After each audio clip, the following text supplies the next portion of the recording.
de soutien aux détenus algériens, aux prisonniers d'opinion, en ce jour où nous devons tous et toutes nous réunir en solidarité avec nos concitoyens et pour celles et ceux, nos amis des autres pays, notamment de France, nous vous remercions d'être venus aussi vous solidariser avec ces citoyens du monde qui ont été emprisonnés, incarcérés, pire encore, qui subissent des tortures physiques et morales avérées. Ce sont des citoyens et des citoyennes qui n'ont ni appelé au meurtre, ni appelé à la violence, ni appelé à une quelconque action violente. À la fin, vous nous laissez signer.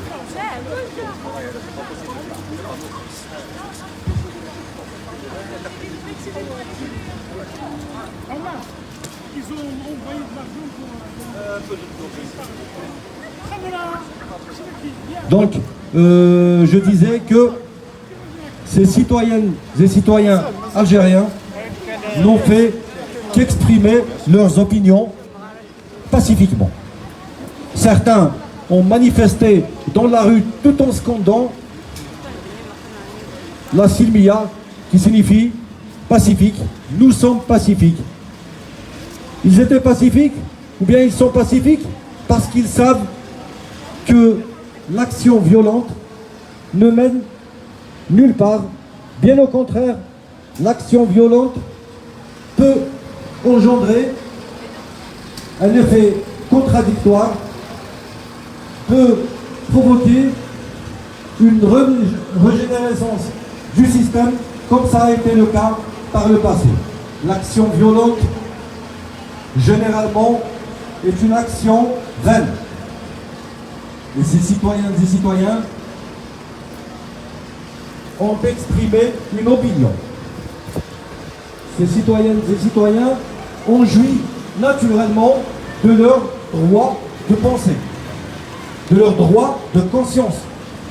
Ces citoyennes et citoyens ont, pour certains d'entre eux, juste pour une publication, une phrase, un paragraphe publié sur leur compte personnel, sur les réseaux sociaux, sur Facebook ou YouTube, se sont retrouvés incarcérés, avec parfois des sentences incompréhensibles, indignes d'un État souverain au XXIe siècle. Ces citoyennes et citoyens sont en prison, mesdames et messieurs. Ce sont nos concitoyens. Quand on est privé de sa liberté, c'est un préjudice insupportable. Il faudrait le vivre. Il y en a parmi nous ici qui ont déjà subi ce sort. L'un d'entre eux, depuis les années 80, un ancien détenu pour la cause berbère, la cause amazigh, la cause nationale, Nasser, le barbu. Dans les années 80 déjà, il était en prison pour réclamer les libertés démocratiques. Mesdames, Messieurs, nos concitoyennes et concitoyens subissent la torture. Certains jeunes qui ont quitté la prison après avoir purgé leur peine tout récemment ont avoué avoir été agressés physiquement, torturés moralement.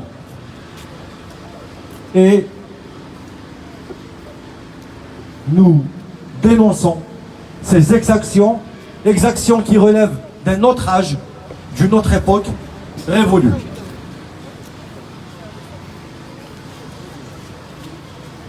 l'Algérie n'est pas une république bananière ou couscoussière, comme se plaisent à la qualifier certains de nos compatriotes. Nous ne sommes pas aussi isolés que ça, et les citoyennes et citoyens algériens ne sont pas aussi incultes et ignorants. Nous sommes à l'ère de la communication moderne. Les réseaux sociaux permettent à tout le monde d'évaluer la gouvernance, ou plutôt de juger de ses dirigeants par rapport à ce qui est dans le reste du monde. On ne la fera plus à l'envers. Nous devons nous unir. Nous devons crier haut et fort. Nous devons nous organiser pour réclamer la libération de tous les détenus et par extension réclamer la libération de 40 millions d'otages. Parce que les frontières du pays sont fermées depuis 10 mois pour cause, soi-disant, pour raisons sécuritaires, mais derrière, les citoyens sont en train d'être piétinés, bafoués dans leurs droits, incarcérés, violés. Nous nous indignons et nous nous battrons et nous combattrons le mal, nous combattrons l'injustice, nous combattrons l'état de non-droit et la justice vaincra, mesdames et messieurs. Nous vaincrons. Nous vaincrons parce que notre combat, notre objectif est noble. Nous voulons nous inscrire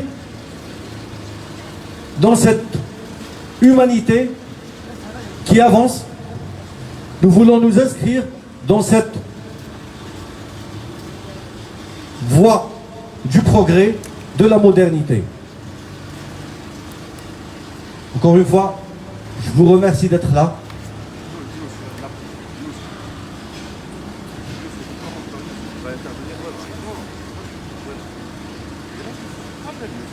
Et je vous invite à écouter un artiste qui nous a rejoints aujourd'hui et qu'on remercie du fond du cœur. C'est l'artiste Youss. Vas-y, Mzien. Youss, un artiste engagé, un chanteur engagé. Il faisait partie du groupe Antique, qui est le premier groupe rap créé en Algérie pendant les années 90. Et lui qui continue à résister et à faire vivre son art et son engagement à travers la musique. Youss.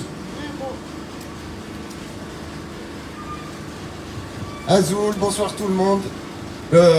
S'il vous plaît, derrière, pouvez-vous rapprocher un peu, s'il vous plaît?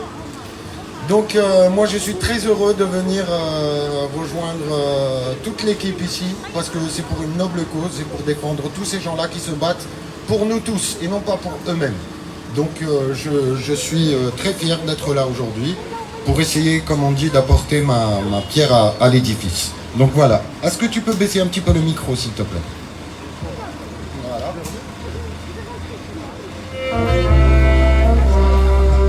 Yes.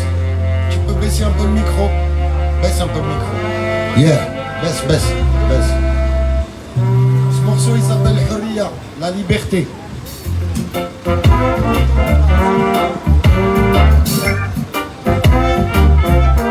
Et là,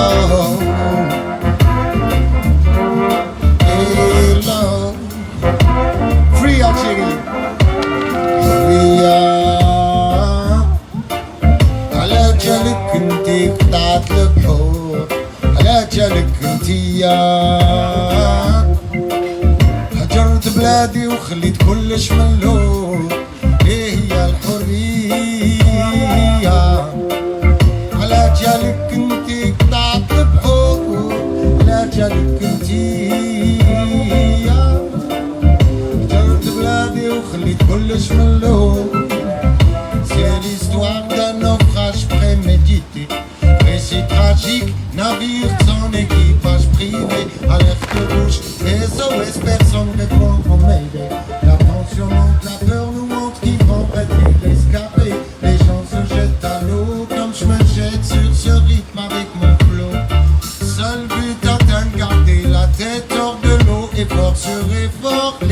frigorifié. La rage au cœur, les cris au secours sans Olivier. على جالك انتي قطعت بحور على جالك انتي هجرت بلادي وخليت كلش ملون ايه يا الحرية على جالك انتي قطعت بحور على جالك انتي هجرت بلادي وخليت كلش ملون ايه Je casse la caisse claire avec mes paroles rebelles. Vous parlez franchement de cette jeunesse qui bat de l'aile. Vous parlez aussi de ceux qui tirent les ficelles. Lit de flaine ou flaine, y'en a à l'appel. Qui m'attendent la juice pour l'ahder ou اسمع للفل. Inch'Allah les jeunes maghrébins gaillent au visage jungle. روحوا l'Australie à صاحبي même l'Américain. On reviendra un jour quand il y aura plus ce système. On reviendra un jour. On reviendra un jour quand ils donneront la chance aux jeunes. On reviendra un jour peut-être au courage. Wona, wona, wona. Et mes conseils vont droit aux prisonniers d'opinion. Tous ensemble, faut se mobiliser, faut pas qu'ils tombent dans l'oubli.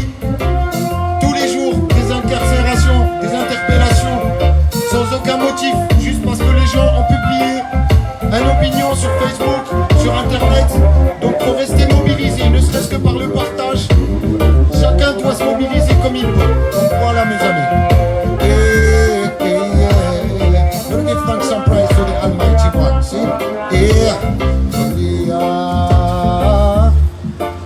على جالك انتي قطعت البحور على جالك انتي هجرت بلادي وخليت كلش ملهوب ايه هي الحرية على جالك انتي قطعت البحور على جالك انتي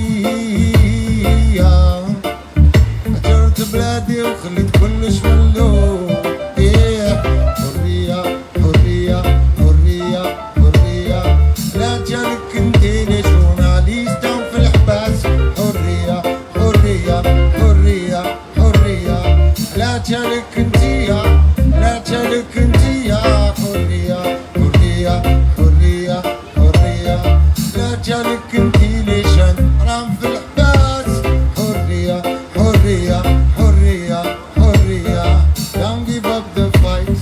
Don't give up the fight. Don't give up the fight. Don't give up the fight, children. Don't give up the fight. Don't give up the fight. Hurriya, hurriya, hurriya,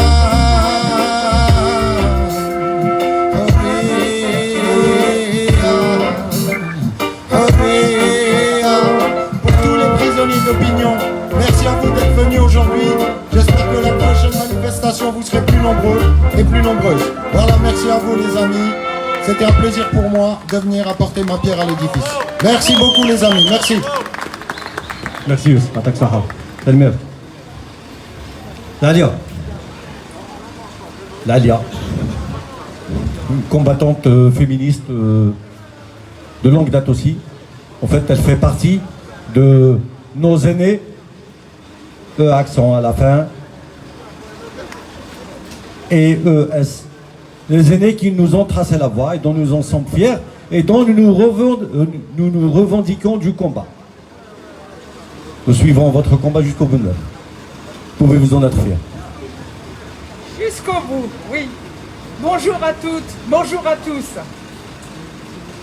Baraket, halte à la torture pour que justice soit faite.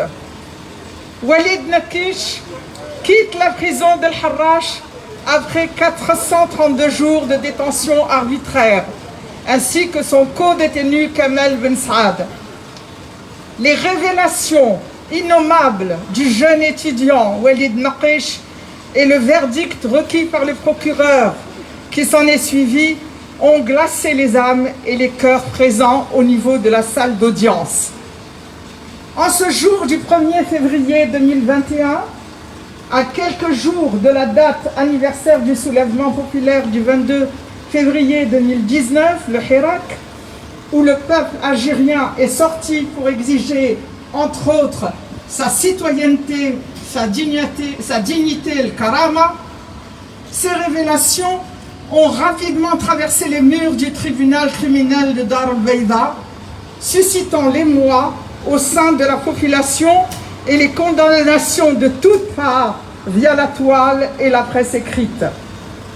Les membres du Comité national de libération des détenus et de la coordination nationale des universitaires algériens pour le changement ne peuvent rester en marge de cette dynamique qui dénonce la torture et la normalisation, la banalisation de la violence, qui tendent à prendre des proportions alarmantes. La justice algérienne aujourd'hui perpétue les mêmes pratiques qui rappellent les périodes les plus sombres de notre histoire. Elle apparaît comme un instrument aux mains d'un pouvoir politique qui a tourné le dos à l'éthique et au droit. Depuis que le pouvoir illégitime a décidé de réprimer le Hirak, qui revendique la souveraineté populaire sur l'État et ses appareils, des centaines de procès se sont succédés. Les conditions d'arrestation et d'incarcération, ainsi que les procédures juridiques, continuent d'être gravement transgressées, faisant fi des conventions internationales ratifiées par l'Algérie. Le cas de Walid Naqish n'est que le énième cas des comportements inadmissibles des services de sécurité et de la justice. Est-ce le sort désormais réservé à la jeunesse algérienne? Ce n'est pas ce que nous voulons. Pour rappel, Walid Naqish a été arrêté le 26 novembre 2019. Il disparaît pendant 6 jours. Le 2 décembre, les avocats le découvrent à El Harrach. Ses proches n'ont pas été informés et sont restés sans nouvelles pendant toute cette période. C'est dans les géoles obscures, clandestines et donc fonctionnant hors de toute légalité que Walid a subi violence et torture. Son avocate, Nassera Haddouche, du barreau de Tizi Ouzou et membre du collectif des avocats de Hirak, avait déposé en juillet 2020 une plainte auprès du parquet d'Alger pour dénoncer les sévices qu'il a subis. Cette plainte est restée sans suite à ce jour. Comme a d'ailleurs été rejetée la demande d'expertise médicale déposée par l'avocate. Face à ce mutisme coupable, Walid Naqish a eu le courage et la force, face à sa juge, de dire ces mots lors de l'audience. « J'ai subi des violences physiques et sexuelles. » Ce cri d'alarme, de détresse, marque un tournant pour la justice algérienne mise au banc des accusés.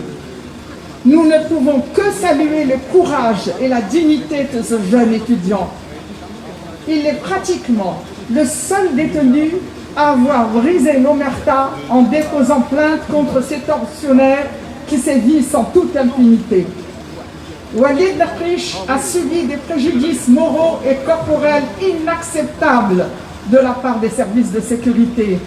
Ils ont abusé de la loi, piétiné toute morale et arraché des supposés aveux par l'usage de violences extrêmes en violation de l'article 15 de la Convention internationale contre la torture ratifiée par l'Algérie.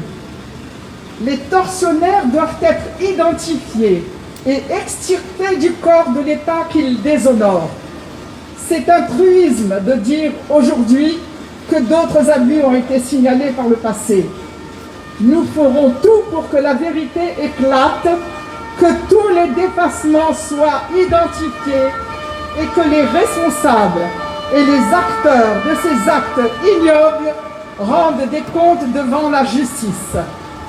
Le cas de Walid Naqish doit interpeller toutes les personnes qui militent pour un changement radical du système et pour l'instauration d'un état de droit et d'une justice indépendante. L'affaire Naqish ne doit sûrement pas s'arrêter là, juste avec sa sortie de prison. Un comité contre la torture doit être constitué afin que jamais plus cela ne se reproduise. La mémoire historique est toujours vivante pour nous rappeler le sacrifice de nos Shohada morts sous la torture de l'État colonial. Nous interpellons l'opinion publique, la conscience nationale, ainsi que toutes celles et ceux qui aspirent à une Algérie émancipée de la hagra et de l'arbitraire, de réagir, de s'indigner, de dénoncer tous les responsables de ces actes barbares.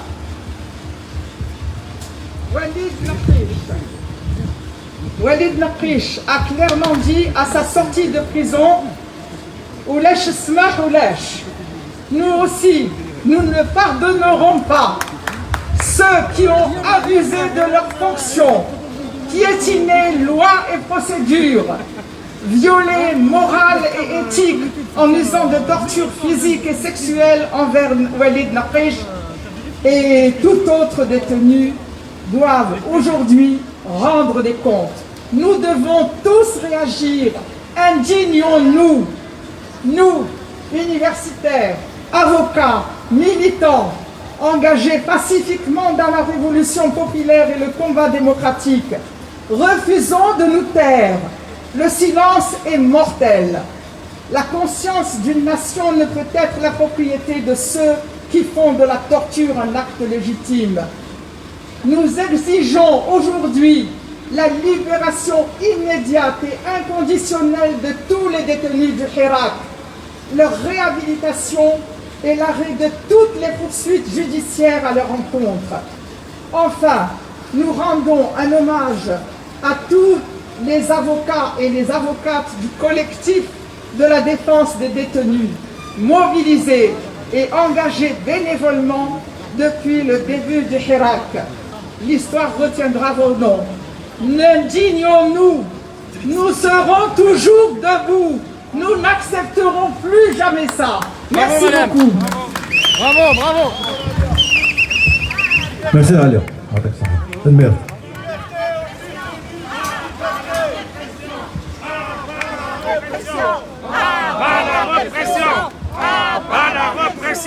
Ah bas la répression, liberté d'expression. Ah bas la répression, liberté d'expression. Ah bas la répression, Liberté d'expression.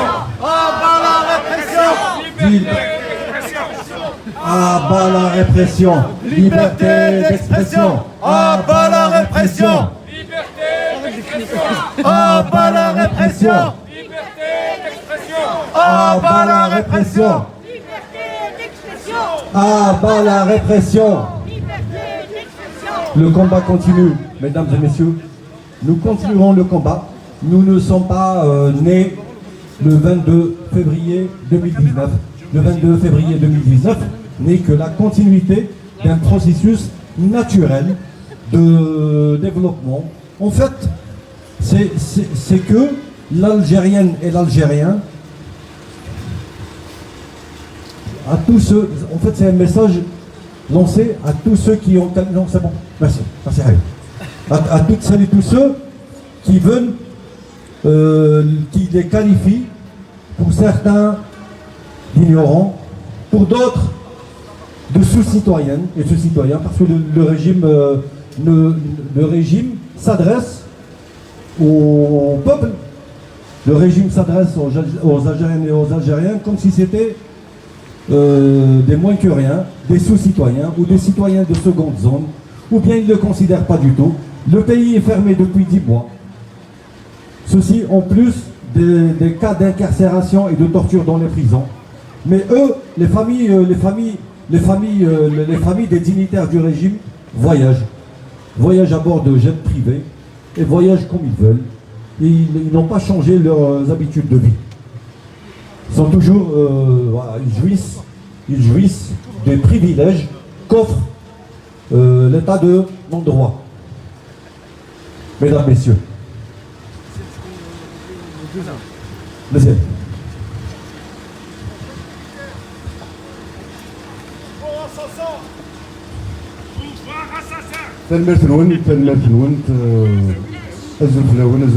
Bonjour tout le monde, ravi de vous revoir encore une fois. Cette fois-ci dans un autre cadre, dans un autre environnement. Donne-moi ça, il est plus grand pour deux. Le menu, il est petit. On laisse les cœurs parler. J'ai passé de 2011 à 2019 avant que je me retrouve en France, avant que je me voie obligé de vivre loin de mon pays et de la terre dans laquelle je me battais. J'ai tout vu, tout passé. J'ai vu la violence de l'État, parce qu'on l'a exercé aussi sur moi et beaucoup de militants et militantes. Les interpellations, les agressions, les insultes, les pressions. Ils sont même arrivés à menacer ma famille et à kidnapper mon frère avec des armes. Tout ça pour nous faire taire. Je n'ai pas vécu ce qu'a vécu Walid Nakish. Je n'ai pas vécu ce qu'ont vécu beaucoup de détenus d'opinion parce que j'ai jamais été emprisonné. Mais je sais de quoi ce pouvoir est capable de faire. Malheureusement, ou heureusement, nous sommes de ceux et celles qui se battent pour le respect des institutions. Nous voulons un changement radical, mais pas au détriment des institutions de l'État. Mais force est de constater que le pouvoir instrumentalise aussi les institutions de l'État pour défendre ses propres intérêts. C'est un pouvoir voyou qui utilise des voyous. Quand je vous dis des voyous, ils n'ont même pas le respect de l'institution dans laquelle ils travaillent.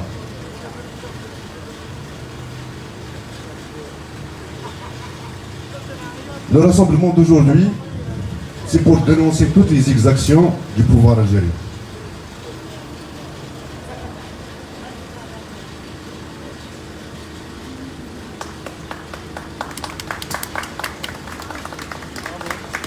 Bravo Mziane, vas-y mon frère, vas-y. Vas-y, t'es pas tout seul. Il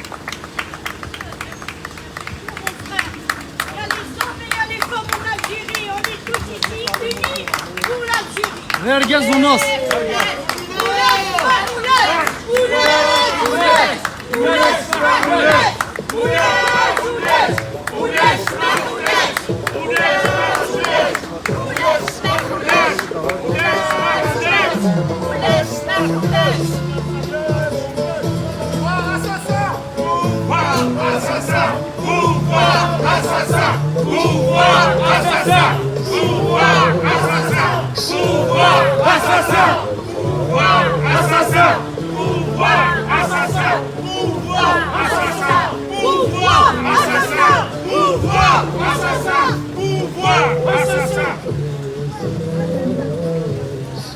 Moi, quand je vois les déclarations des détenus après leur libération, je comprends leur souffrance parce que Attention. ils ont fait des massacres.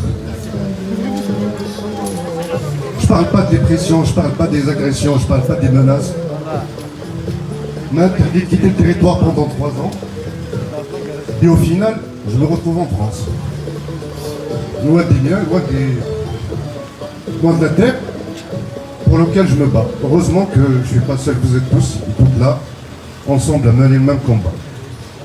Pour le projet démocratique en Algérie, pour un État progressiste, démocratique et laïque, ni militaire ni islamiste. Mais l'émotion, c'est aussi parce que ça me rappelle un camarade de lutte, Hamid Farahé, avec qui j'ai passé plusieurs années ensemble à lutter, à sillonner l'Algérie. C'est grâce à lui, entre autres, que j'ai ouvert les yeux sur le monde, que j'ai compris que finalement, le combat n'est pas que algérien, le combat est aussi mondial. Il faut comprendre ce qui se passe dans le monde pour comprendre ce qui se passe en Algérie, pour comprendre ce qui nous attend en Algérie. C'est vrai, c'est un militant rassembleur, on l'appelle défenseur des pauvres, mais pas que. C'est grâce à lui que j'ai compris le sens de mon combat, celui de la double Attention, lecture. madame, attention. Faites demi-tour. C'est un militant qui a consacré sa vie pour le projet démocratique, pour l'État social, pour les luttes sociales. On a été dans toutes les régions du pays, notamment on a accompagné le mouvement des patriotes, des gardes communaux, des victimes du terrorisme, des mouvements des chômeurs, et plein de mouvements. Donc aujourd'hui, je ne vais pas prendre beaucoup de temps. Hommage à toutes ces femmes et à tous ces hommes qui se battent en Algérie, à tous ces femmes et hommes qui continuent à souffrir et qui continuent à encaisser les affres de ce pouvoir mafieux, voyou. À ceux qui souffrent aujourd'hui dans les prisons, dans les jeux du pouvoir, à qui nous réitérons notre solidarité, notre soutien et nous souhaitons, nous exigeons aussi leur libération immédiate. Attention, le live, c'est À tous ces anciens militants qui sont de ce monde qui nous ont quittés et qui ont tout donné, de leur vie, de leur sang, de leur temps.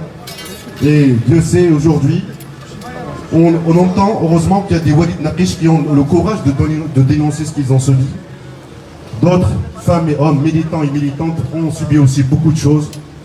Mais soit ils le gardent pour eux, soit ils ne veulent pas le dire de peur, de faire peur. C'est ce qu'on faisait aussi durant toutes ces années de lutte. Parfois on disait pas ce qu'on subissait aux militants, aux militantes, de peur de les faire peur et de ne plus les revoir sur le terrain de la lutte. Donc j'imagine tout ce qu'ils ont subi. Que le combat continue. Nous ne baissons pas les bras pour un État démocratique, progressiste et laïque, ni militaire, ni islamiste. Hommage à eux, hommage à tous les militants et militantes. Quel meflou. Bravo, Mziane. arrête à me dire.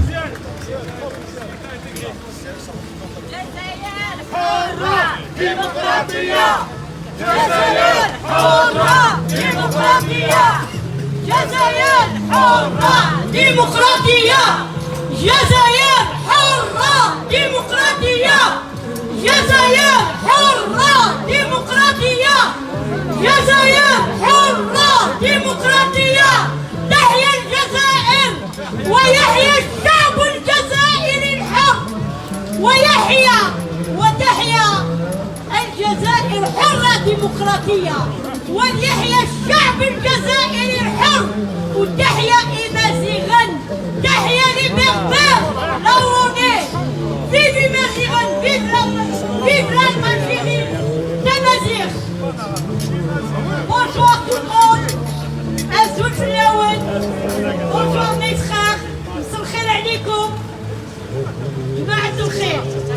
Moi, je suis le soutien du docteur Ali Rdiri à Paris, qui est emprisonné, qui est un détenu d'opinion politique. ربي يفرج عليه. لو كان جا من عصابة لو كان خرجوه. Mais comme il n'a pas fait, il a choisi le peuple algérien. Il a choisi de faire la réforme de toutes les institutions, y compris celle de l'armée nationale. C'est ça que j'ai à dire aux gens. Qui est ce fils de Moudjahed, le fils d'un pauvre? Ce n'est pas le fils d'un milliardaire.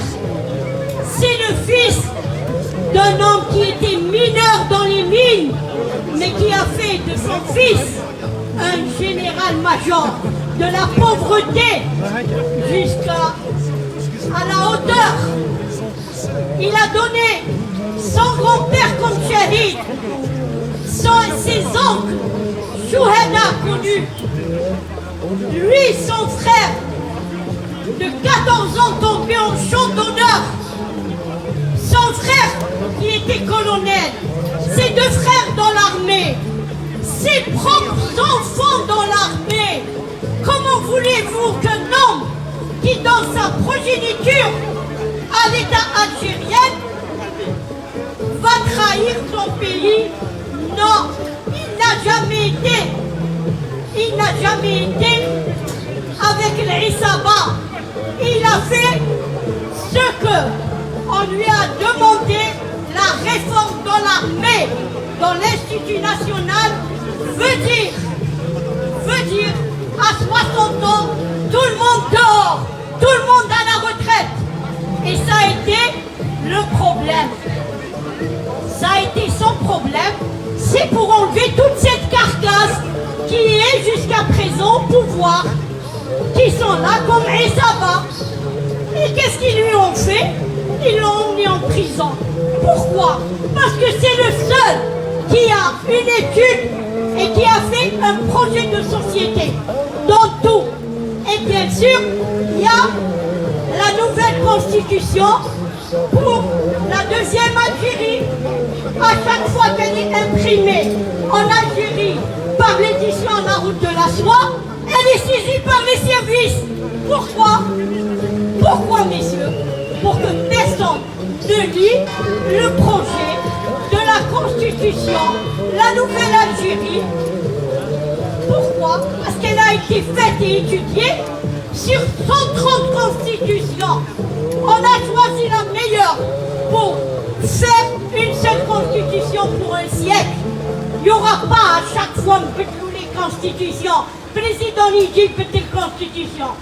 Voilà, nous, on l'a donnée gratuitement. Elle a été faite en Suisse par le docteur Rachmi Ben Hossein, l'avocat, et Razak Kemar. On la donne gratuitement au peuple algérien. On n'a pris que 20 dinars, l'éditeur, pour son papier et son ordre. Les 80 dinars, c'est pour les associations caritatives. On ne prend rien pour nous. Nous, notre combat, c'est la deuxième république en Algérie. Et que tout le monde sorte de prison. Tous les Algériens. Il y a 100 hommes qui sont en prison comme détenus politiques. Les personnes n'ont pas. Sans compter cette jeunesse. Qu'est-ce qu'on a demandé pour la jeunesse qui est en prison actuellement? C'est de leur redonner le casier judiciaire vierge pour tous ces étudiants.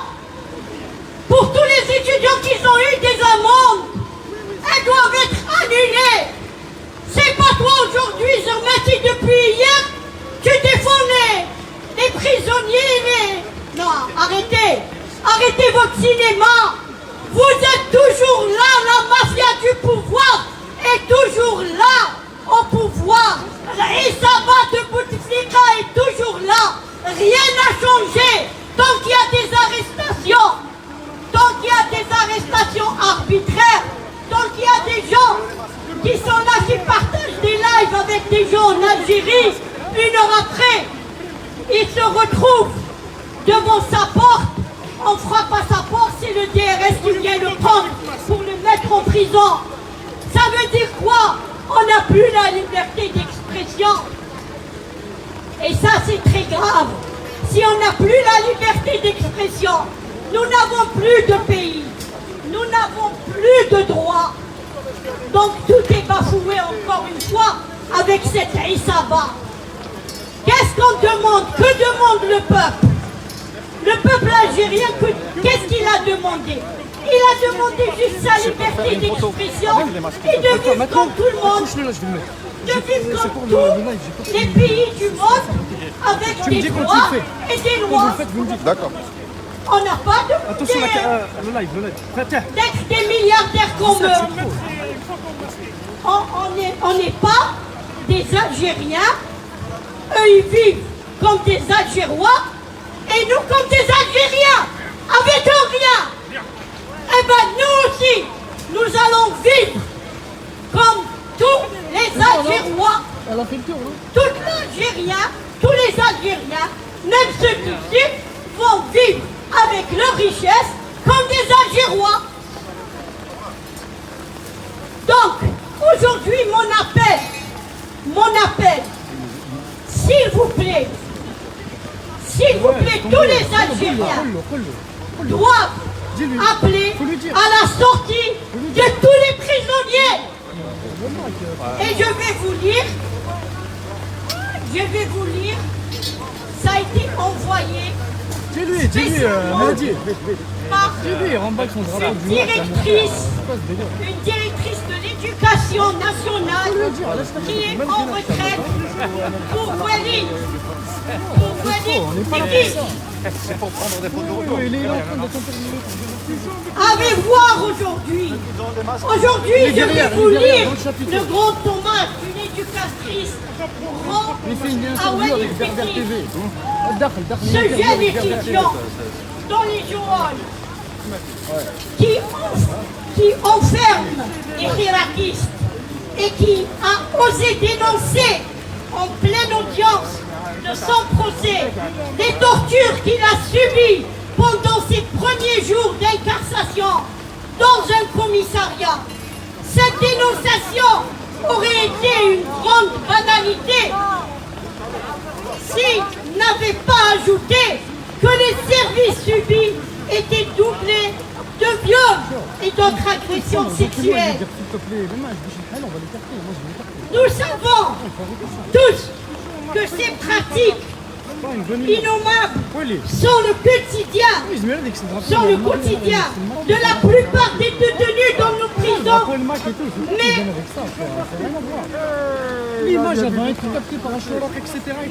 qui sont hélas gardés en silence.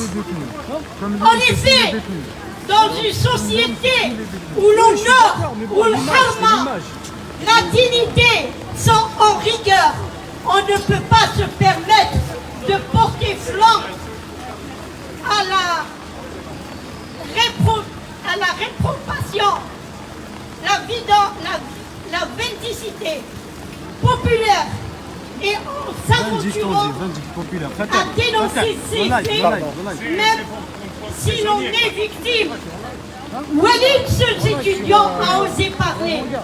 Walid, ce jeune de 23 ans, même torturé, a osé rompre et briser cet instrument de torture qu'est la chape de plomb, refusant ainsi de supporter un fardeau moral très très lourd, extrêmement lourd.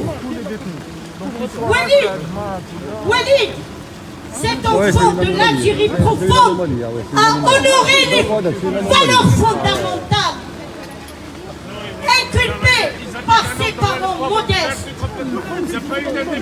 faisant fi de la loi du plus fort, celle de l'autorité, prédatrice et destructrice, et destructrice. Walid, en ce jour-là, il a osé de rompre le silence qui a brisé la vie de combien de victimes, est devenu un héros. Mettez les masques devant, s'il vous plaît, ceux qui ont les masques. Walid a parlé. Walid est grandi. Walid encouragé à parler. Plus jamais ça et plus jamais ça. On ne se dira plus en Algérie pour tout le viol sexuel qui est dans les prisons, dans les mosquées, dans les écoles. On le dit, on n'a pas peur. Tahia el-Jazair, on la démocratie. Merci tout le monde.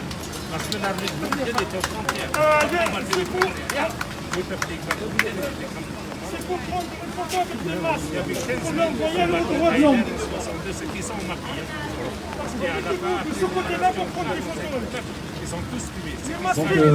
Donc nous vous prions de vous rapprocher. Il y a toujours des masques disponibles pour la photo. Les gens qui portent des masques peuvent se mettre en évidence. Mettez-vous en évidence. Voilà, les gens qui portent des masques, mettez-vous en évidence pour la photo. Voilà. S'il vous plaît, ceux qui ont les masques, mettez-vous devant, s'il vous plaît. Bon, le live, il est comment là? Attention, s'il te plaît, Voilà. attention le live, attention. Ça fera une belle photo. Vous mettez derrière vous. Voilà. Voilà, les masqués, les gens masqués. C'est bon. Donc, mesdames, messieurs, le combat continue. C'est pas une peine de prison qui nous fait peur. C'est pas un arsenal. On ne gère pas un pays avec un arsenal judiciaire et un arsenal policier parce que l'État policier est démodé. Démodé dans le reste du monde. L'État policier n'existe que dans ces républiques, ou plutôt ces pays de non-droit. Nous dénonçons l'état de non-droit qui a fait que nos concitoyennes et nos concitoyens, nos compatriotes soient emprisonnés pour juste avoir émis un avis. Nos concitoyennes et nos concitoyens sont en prison. Et en plus de ça, ils se font violer en prison. Voilà.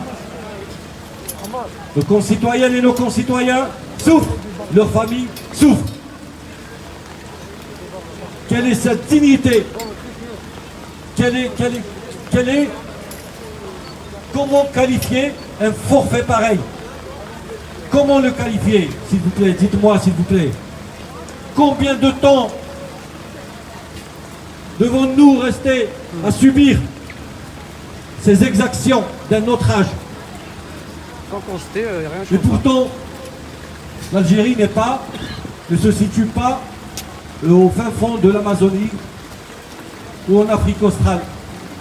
Et bien encore, même dans ces régions du monde, les moyens de communication font que les gens savent maintenant communiquer en temps réel et maîtrisent et saisissent les enjeux liés à la bonne gouvernance. Mesdames et messieurs, soyons solidaires, demeurons solidaires, battons-nous jusqu'au bout, battons-nous et pacifiquement, battons-nous pacifiquement. Bonjour, c'est Manuel. Le combat est un combat noble, c'est un combat de la dignité. Je sais pas. C'est un combat pour la consécration des libertés individuelles et collectives.